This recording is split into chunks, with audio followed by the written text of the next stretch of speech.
9. Little Regional Distribution Center, Waterton Industrial Estate, Bajan.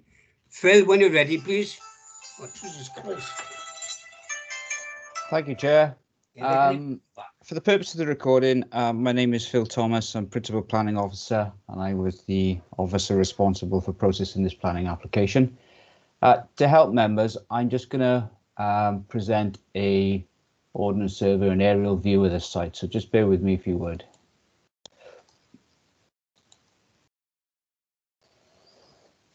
Hopefully, members, you'll start to see an aerial view, a 2020 aerial view of the Lidl distribution depot. It's located on Waterton Industrial Estate. Members are probably reasonably familiar with it. It's adjacent to the Bridgend Ford car sales operation. You can see to the east the edge of the Ford motor plant. The area in green is an area of a sink, a site of importance for nature conservation. The application you have before you today, members, is to extend this regional distribution centre. Members, I direct you to figure 1 on page 61 of the report, which shows the extracts from the existing and proposed layouts.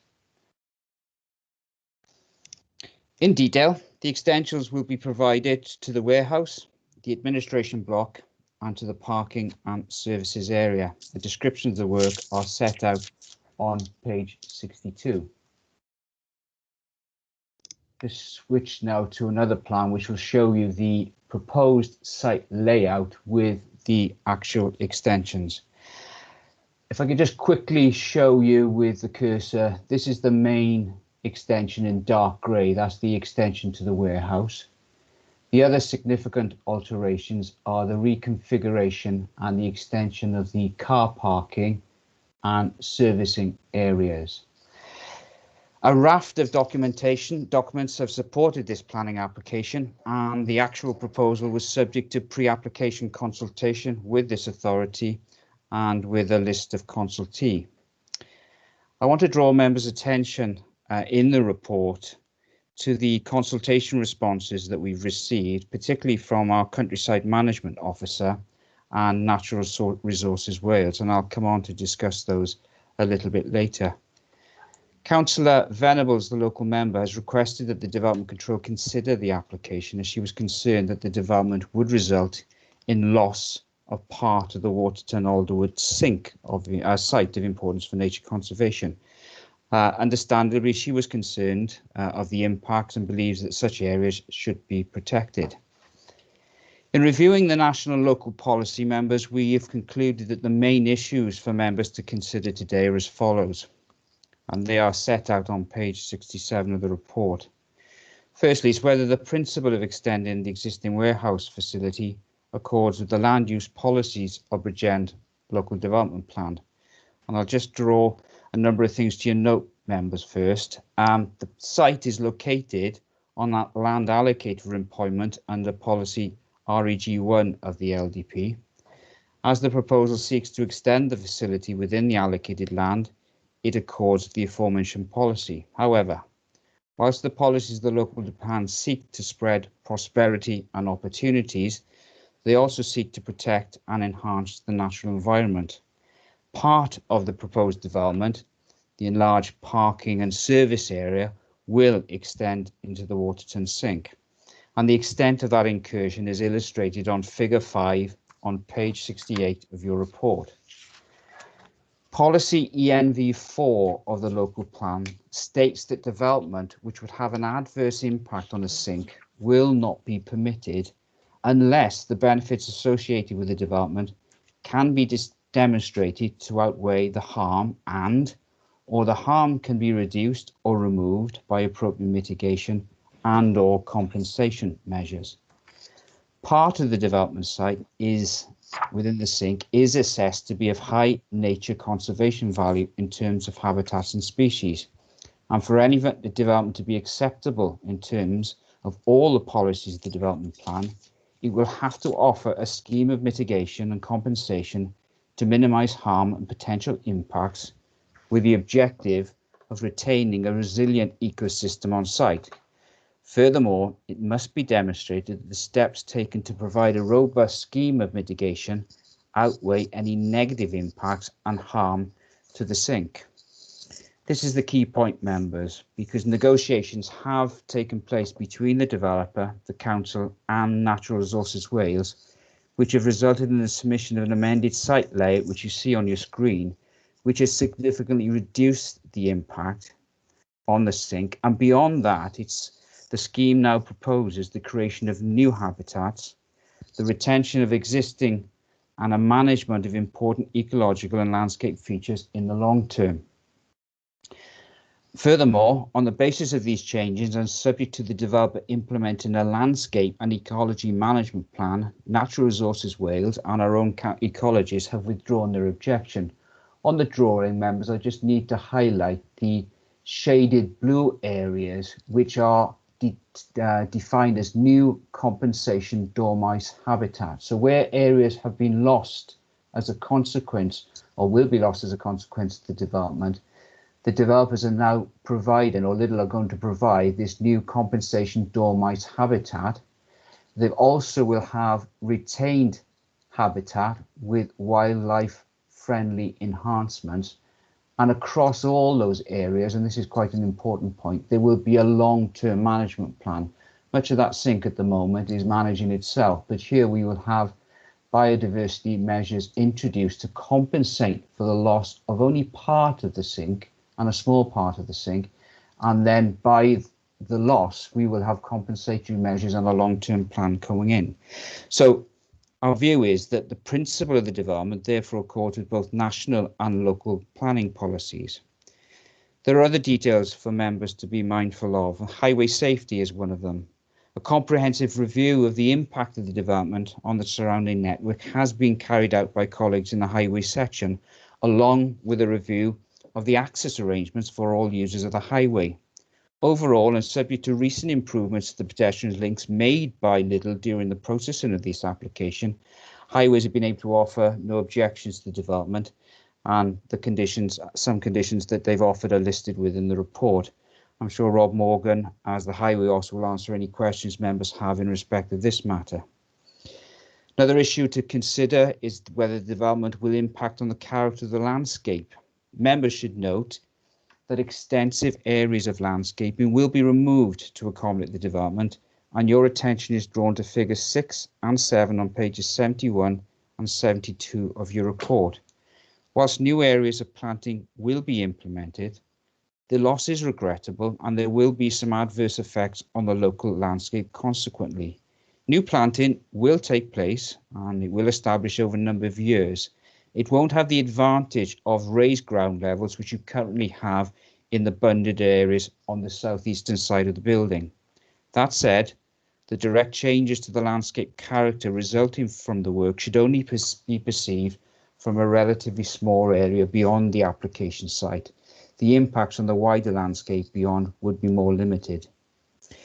We've taken on board, or had to consider too, the visual impacts of the development.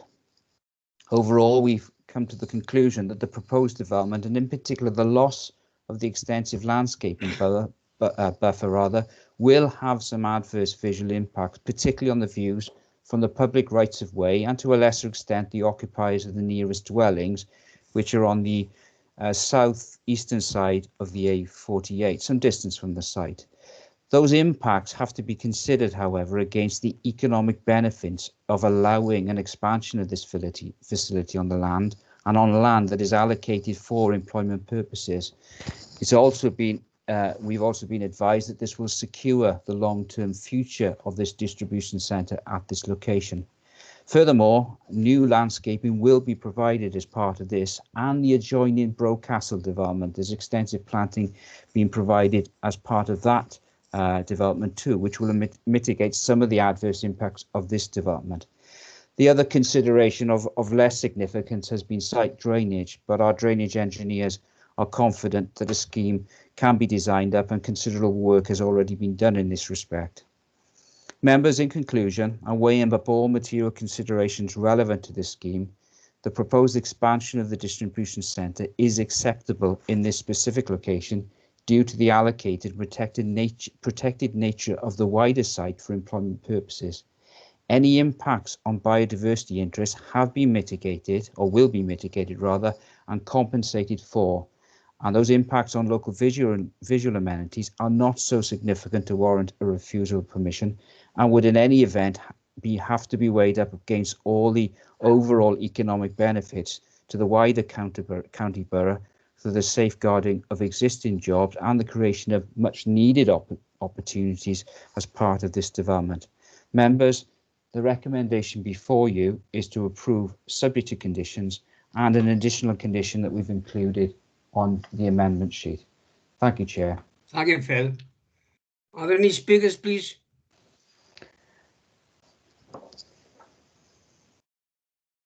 No speakers? Can somebody move in second, please, Chair? Yes, Chair. Will I go up here a minute? Second. All in favour? Councillor Stanswick wishes to talk. John, when you're ready, please. Thank you. Apologies, yeah, to leave the meeting for half hour. Just come back in. I'll be busy with the middle there.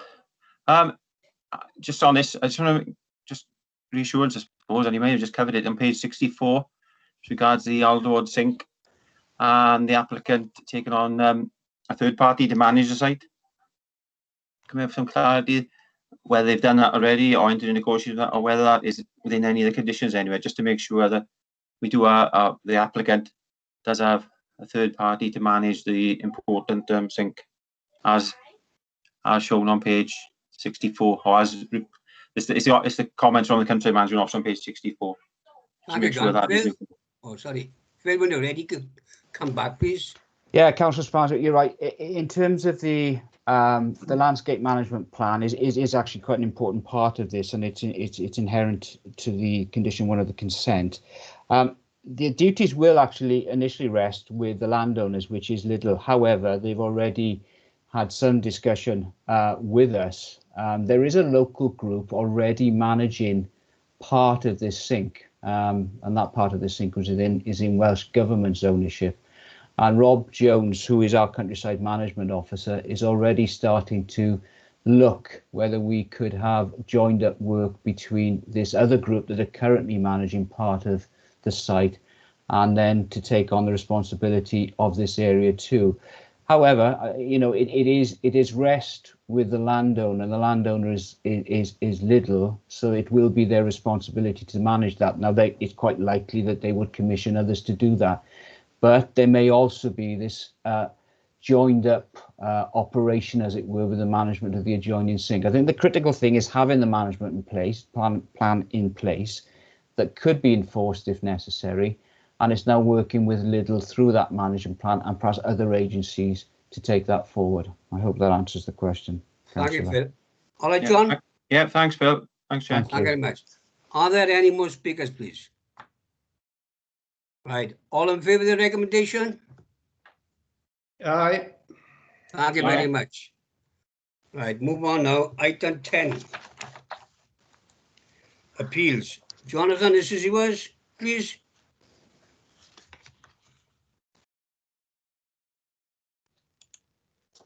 Yeah, thank you, Chair. There's nothing I wish to raise with members unless anybody's got a specific question on any of those appeals that are listed in the report. We've had some appeal decisions. One we've lost, but most of them we've won, and a couple of new appeals that come in. But there's nothing there that I would say is fundamental or changes the course, or any decision that changes the course of our planning policies. Thank you, Chair. Any questions by Jonathan? Are you all happy? Thank you. Item 11, please. Gareth, when you're ready, please. Thank you, Chair. For the purpose of the recording, my name is Gareth Denning, and I'm the Strategic Planning Team Leader. The purpose of this report is to inform members of the outcome of the consultation undertaken on the draft Education Facilities SPG, and to seek agreement for the proposed amendments to the document and to adopt it as SPG to the Bridgend Local Development Plan. Members may recall that roughly a year ago, 16th of January last year, they resolved to approve the draft SPG as the basis for public consultation. Members of the development planning team undertook a 6-week period of consultation between the 21st of February and the 3rd of April. The consultation was advertised in the normal ways. Notices were placed in the local newspaper. Documents were made available for inspection at the civic offices, along with representation forms. All the information was placed on the council website and advertised on social media. And the SPG was also directly sent to approximately 300 consultees taken from our LDP database, so including community councils, planning consultants, house builders, developers, housing associations, etc.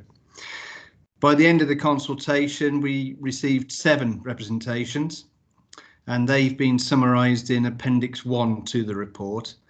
The main issues raised concern the justification for the costs and pupil yield rates that we included in the draft SPG and the subsequent impact they would have on development viability. Now, we've reviewed the methodology we used at the time and we've set out a reasoned response to each of the comments, which is also included in Appendix 1. And it's worth reminding members that the main reason for updating the SPG and seeking its adoption at this time is so that it can be taken into account in the viability appraisals that we've asked developers to undertake in support of the sites they're promoting through the candidate site process for potential inclusion in the replacement LDP. Whilst we're not quite in position to make any definitive judgments, the initial indications are that the contributions generated by the SPG can be provided without compromising the other infrastructural requirements the sites will need to deliver, so highway improvements, provision of open space, affordable housing, etc. Appendix 1 also sets out the proposed changes that we feel are needed to the SPG.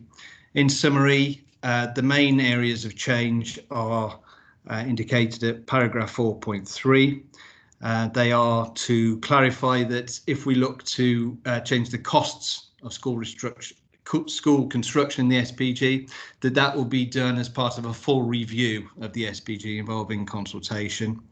Confirmation that where we seek costs towards the provision of temporary school accommodation, that will be determined on a case-by-case basis.